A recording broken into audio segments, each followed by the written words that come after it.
Little Russell is hanging with his pops, enjoying the Christmas spirit. Pops got his bootstrap, ready to make that stick-up money. He gets in, he gets out, he gets shot. He dead. Wait, no, not yet. Okay, now he dead. Fast forward. We drop in on an interview where Officer Carver is asking the worst question in the history of interview questions. This ain't a gotcha question. It's a get you question. A question that gets your ass whooped. Then here comes Little Russell, all grown up. He doesn't give the question the dignity of an answer. Anyway, this assignment is an undercover job out in LA to bring down a division of a drug cartel. Russell accepts the gig. From here on out, we're calling him by his undercover name, John. He arrives out west and gets set up in a dodgy apartment. He spots neighbor Belinda for the first time. The landlord twat blocks her. John also acknowledges Belinda's son, little man James. Time to go to work. Carver gives John the rundown of the crew that he's to infiltrate. There's middle management, Felix Barbosa. Barbosa is supplied by the West Coast #1 supplier, Gallegos. The man at the top of the pyramid is Gallegos' uncle, Hector Guzman, a Latin American big dog, one part politician, one part shadow gangster. He's untouchable because he's got American comrades in high places. John steps out on ground level to survey the lay of the land. He IDs the movers and the shakers, the wheelers and the dealers. Officer Taft is laying in the cut, watching all of the transactions too. The streets are volatile because there's a dealer named Ivy who's colonizing them street corners. He's like the British Empire with a ponytail. This night, he pops a young runner. As the crowd congregates around to watch this cat about to take that long sleep, Eddie, the top dealer in that area, takes front row. It's being nice to say that Eddie is a clown. John didn't even have to approach Eddie to get connected. Eddie broke the ice with him. John reports back to Carver for his next move. Carver wants John to take the next step up the pyramid and buy from Eddie's boss, David Jason. John goes to Eddie to buy drugs, more than Eddie can approve without permission. He's gonna have to have a talk with his boss, David. Eddie gets popped, and the popo squeeze him until he starts squealing and spilling information. We get our first intro to Eddie's boss,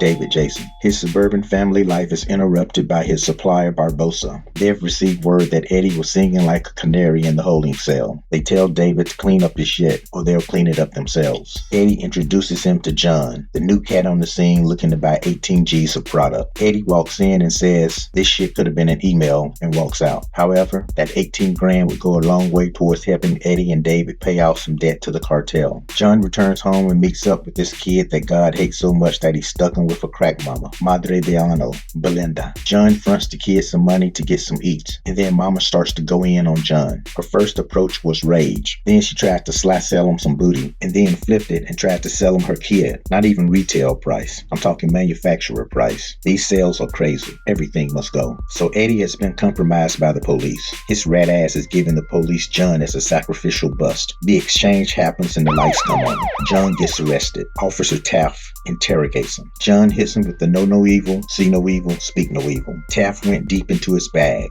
He hit him with religious guilt, then he used the what about the children guilt. John held serve and refused to give up anyone. At John's arraignment, he's surprised to see who his PD is. It's David. The moonlighting drug dealer informs the judge that the product in John's possession during the arrest wasn't narcotics. John walks. Criminals meet up afterwards. Eddie's got some splaining to do. The problem isn't so much that he sold John fake cocaine. It's that he ratted out another player on his team. Barbosa ain't gonna chance anyone in his network being a risk to ratting him out in the future. Eddie sees where this shit is headed and prematurely stabs Barbosa with a fork. Well, I see a fork, and I raise you with a pool cue. Eyeball, corner pocket. Eddie, he dead. David gives John the drugs that he was supposed to get from Eddie, but it's more than he purchased. With no more Eddie around, they're sitting on a surplus. They need John more than he needs them now. He's getting in deeper. So deep that David feels comfortable enough to let John in on his side plan to break out from the cartel and sell designer drugs. Next, David introduces John to Betty. Betty washes money using her fancy artwork business as a front. Betty is cold towards John, but that could just be her default mode for everyone. John reports back to Carver that he's taken all of these drugs off the street. Carver orders him to put the product back into circulation. But, what about our community, Officer Carver? Dope man John is full steam ahead with his new objective. One nagging problem, Ivy. He still want them corners. Ivy tries the intimidation route, but John drew steel on him. The next time, Ivy's warning shot was to the head of one of John's pushers, right as she was sitting next to him. Ivy is no longer a nuisance. He's a problem that has to be dealt with. John gotta retaliate to save his rep, Plus, removing Ivy means territory expansion. John has tracked Ivy into a dance club. He watches as that cat does to Pee Wee Herman in the middle of the dance floor. He follows Ivy into the restroom. Ivy must have smelled bitch on him, cause he turned around pissing midstream to tell John that he ain't got strength enough to pull that trigger. He pissed on John's leg like some sort of psychopath. Well, John popped him, left him dead on the floor with his dick out. Ivy, he dead. As David and John begin to amass a fortune, they're getting closer to raising enough money to begin their designer drug hustle. John begins to get lost in the mission. He's feeling like more of a criminal than a cop. He's pushing drugs to his own community. He out here in public restrooms shooting folks with their dick out. Like, where the fuck is all this going, man? Carver recalibrates him and tells him that all this madness is gonna make things better in the long run when they take down the cartel. Alright, man, if you say so. John drops in on Betty to pick up some artwork. She must have been in the mood that night. Zip, snap, drop. The two wrinkle some sheets. John needs to move up to the next cat on the cartel pyramid, Gallegos. Just like he used Eddie to get to David, he's gonna use Barbosa to get to Gallegos. David and John meet up with Barbosa to raise the bar. Push more, push harder. Barbosa is receptive to the idea. Barbosa insults David and his designer drug idea. When it comes to David, Barbosa has no respect. No respect, I tell you. He challenges David's manhood and punks him. In a quiet moment, the anger in David begins to push him into a dark place. Officer Taft's partner Hernandez is a crooked cop, not to be redundant. He has Barbosa in his pocket. Yeah, Barbosa got rat in him too. Hernandez needs a big score to keep the heat off of himself. Barbosa offers up David. Hernandez needs a black face to go down too, so that it'll make the lead story on the nightly news. So Barbosa's gonna give him John and Betty also. Barbosa asks Hernandez to accidentally kill David when it all goes down. Now check this out. Carver knows about the upcoming sting. He tells John not to interfere and to let David and Betty go down. John ain't with that. Maybe it's to protect Betty, maybe it's to save David's life. Probably both. It's the night of the sting and John's trying to postpone things on his end without blowing his cover. David and Betty are determined to get that money. No turning around now. John blows up the spot by revealing that Barbosa is wired. Hernandez jumps the gun when things go off script and takes his shot at David. Chaos ensues. Barbosa finds himself in the car with John, David, and Betty. The roles have been reversed, and David now wants to regain his balls that Barbosa took at their last meeting. He orders Barbosa to get out of the speeding vehicle. Barbosa's like, shit, you're gonna have to do better than a request, player. You must be crazy. David starts letting that thing off, hitting Barbosa in the hand and then the leg. Barbosa finally jumps from the car, taking a bullet in the ass on the way out. He stops,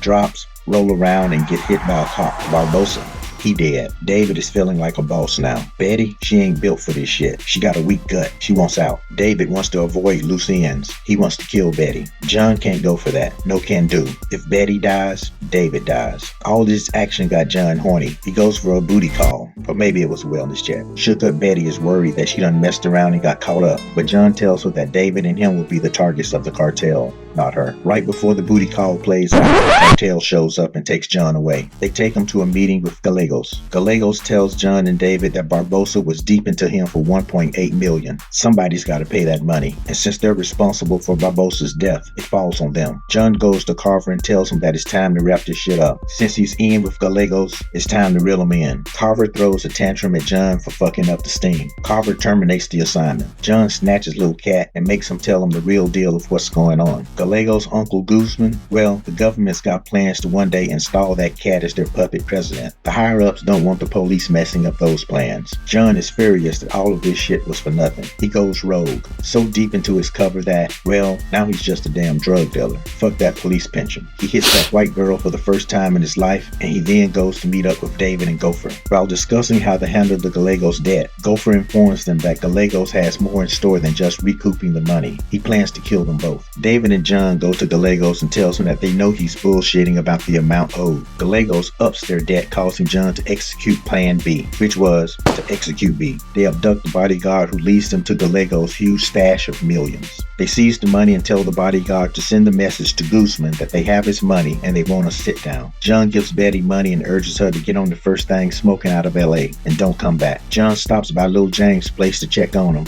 and oh no, Belinda done went and took that long sleep, OD'd on some bad bad shit. Outside her building, Officer Taft tells John that he may as well been the one who stuck the needle in her arm. John is conflicted, but too bad, so sad. Business is business. David, John, and Gopher arrive at a pier to meet up with Guzman. Guzman and his goons arrive. Officer Taft has followed John and watches from afar. Guzman wants to get his money and be out. David returns some of his money, along with a business proposal. He wants to keep the rest of the money as an investment into his designer drug business. Guzman samples the designer drug and agrees to do business with David and John. Damn, that was almost too easy. Taft radio ends the happenings, but is ordered to stand down. But he breaks up this drug transaction anyway. Now Guzman, he has diplomatic immunity, so he really ain't sweating his shit. He plays everything off and then pretty much just leaves the scene. The cat is untouchable. But this is not the case for David and John. While David goes to get the money, John has to deal with Taft, who's ready to make an arrest. They're talking with Taft trying to convince John not to shoot him. David takes that decision out of John's hands and shoots Taft himself. As Taft is dying, John begins to radio in for assistance. John finally breaks his cover to David.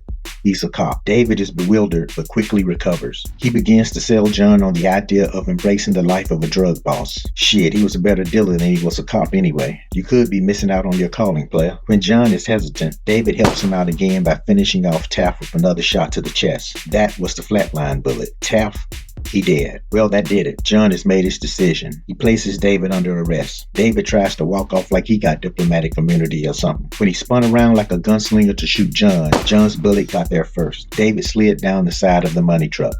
He dead. John is suited and booted as he prepares to speak to Congress about the fight on drugs. Carver slithers up to him and asks for a favor, but it's more of an order. Carver wants John to clean up the story and make the police department look like the definitive good guys. As an incentive, Carver threatens to load up on charges against Betty. Yeah, Betty got caught. Before the congressional committee, John tells his story and shines a positive light on the police, as instructed. But then he presents the tape of a boy, Guzman, sampling narcotica and agreeing to a drug deal. Guzman's little buddies in Congress flip out and Carver shits his pants. John notifies them that he sent tapes to the media, so this shit's gonna land. In the halls, Carver approaches John and asks why he fronted on him and his department. John tells him that he did what was asked. Then John finally returns the receipt for Carver's fucked up question when they first met. Next we get a scene of John and little James at the grave site of Mama Belinda. They pay their respects.